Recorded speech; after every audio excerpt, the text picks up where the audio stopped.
po si Arcadio J. Gamalo, katira sa Cabuyao. So, 5 years na akong nagtatrabaho sa abroad. Before ako pumasok ng abroad, I'm going to have a medical examination. Ito nga ang pinaka-worry ko sa sarili ko dahil yun nga sa pamilya namin, mayroong hypertension, inheritance, saka yung blood sugar. So, nung nagpa-medical ako, nakita nga na mataas ang sugar ko, pati ang high blood pressure ko, nasa boundary level na siya. So, ang ginawa ko, para lang makapas sa medical, naghingi ako ng isang advice ng isang doktor para at least papasok ko sa abroad. So, binigyan ako ng gamot ng doktor para bumaba ang blood pressure at saka yung sugar for 1 week. So, iniinom ko siya araw-araw. Ang gamot na to medyo may kamahal. So, nung nasa abroad na ako, nasa Malaysia nung unang abroad ko, after 2 months, sumakit yung paa ko. So, nag-absent ako. Punta ako sa doktor. Ang sabi ng doktor sa akin, mayroon akong isang tinatawag na gout arthritis. So, hindi ako maniwala noon kasi wala ko namang naramdaman doon nung nasa Pinas ako So, ang gout arthritis, sabi ng doktor sa akin, dahil sa mataas ang uric acid ng isang tao. So, maraming binabawal niya sa akin na kumakain ako ng hindi pagkain ng mga lamang loob, munggo, saka yung mga kolesterol. So, yun, binigyan niya ako ng gamot ng doktor. Ang isang disadvantage, hindi ko sinabi sa doktor na mayroon akong allergy. Binigyan ako ng gamot ng doktor, ininom ko siya after few hours, namamaga ang mata ko. Halos hindi ako makahinga. Bumalik ako sa doktor, noon, pinagalitan ako ng doktor, bakit kundi siya sinabi sa kanila na mayroon akong allergy pagdating sa gamot. Kasi ang alam ko lang sa allergy ko, yung Alaxan. Pero hindi ko pala alam, yung Alaxan is may ibuprofen. Yung binigay niya sa akin gamot, may ibuprofen yun. Nung nagsimula yung allergy ako, nag-iingat ako sa lahat ng gamot. Nung nag-resign ako sa Malaysia, pumunta ako ng Indonesia. Then nagtrabaho ako sa Batam.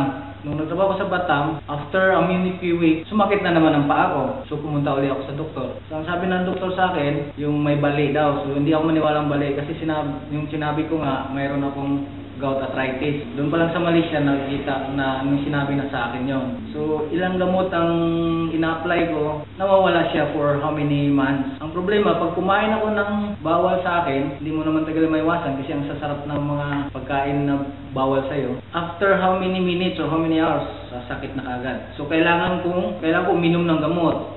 Mag-stock ng gamot para sa sarili ko.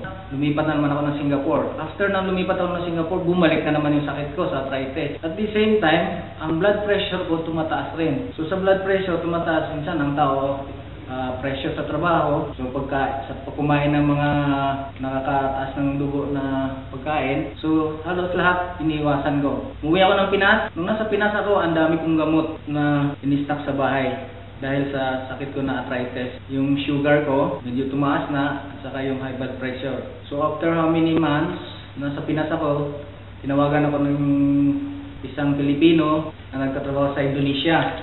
So doon, lucky, pumunta ako ng Indonesia, bumalik ako doon. So nagtatrabaho ako sa isang company sa Indonesia, sa Batam. So a few months after, may isang kasama kong Pinoy nag-endorso sa akin na isang gamot. Sinabi lang niya sa akin, supplement food. Pero alam niya na may high blood ako. So sabi ko, medyo mahal naman pare, sabi ko sa kanya. Sabi niya sa akin, pre, hati na lang kayo ng dalawa na kasama mo. Subukan mo muna.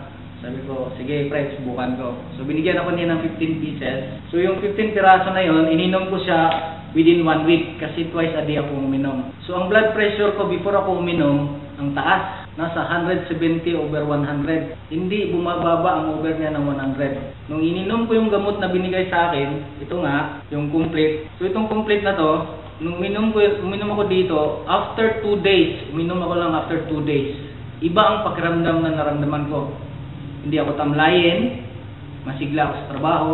Kasi pag nagtrabaho ako, pag mataas ang pressure ko, parang nag-iiba ang sakit ng dito ko.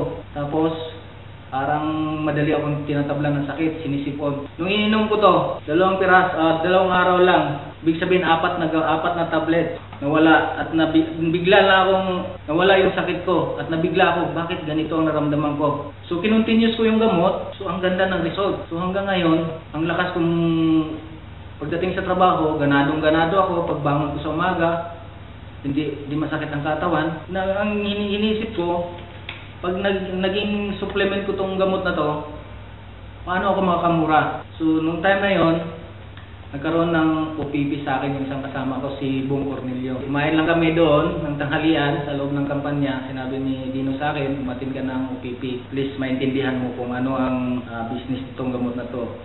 Hindi lang naman kasi sa gamot yan, kumikita ka pa. Inisip ko maganda to, kumikita rin ako, tapos nakakatulong sa akin. So, umatin ako ng OPP, doon dito sa Batam, ang ganda ng paliwanag ni Nomer Mitchor sa OPP na yon, naintindihan kong lahat. So hindi ako nagdadalawang isip, gusto ko na magpa-member, wala naman akong pera. So nanghiram muna ako ng pera para may member ako. Maganda kasi ang gamot na to, power siya. Ang daming na napapagaling. So hanggang ngayon, iniinom ko pa tong gamot na to, kinontinuous ko siya.